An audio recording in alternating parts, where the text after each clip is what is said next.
जीए कार्यानुष्ठान नेला ता उपरे दाऊ साधिले बाली माफिया बाटरे ऑफिसर आसिले भी मानिलेनी एपरिकी जीवन रु मारी देबाकू चेष्टा करबाकू भी पछाऊ नाहंती।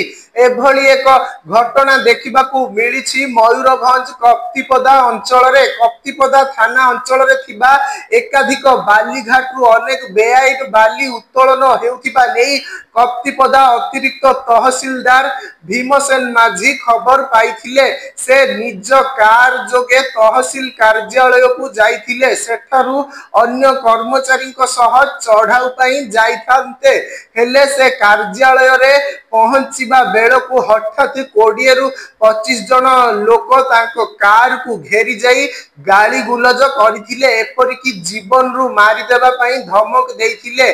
कार्यालय गेट बंद थिबारु अतिरिक्त तहसीलदार श्री माझी जीवन विकल रे कार नहीं कप्तिपदा थाना को पलाई थिले।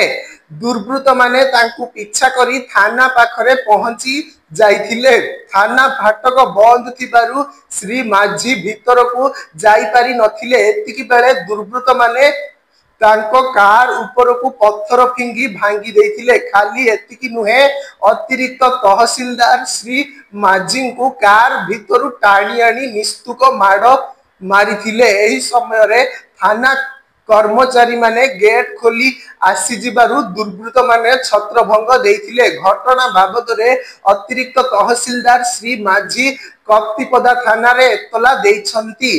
कप्तिपदा उपखंड पुलिस अधिकारी तदंत करुछंती। थाना रे लागिथिबा सीसीटीवी फुटेज आधार रे अपराधी माननकु खूब शीघ्र धरा जिवो बोली उपखंड पुलिस अधिकारी श्री नायक कहिछंती।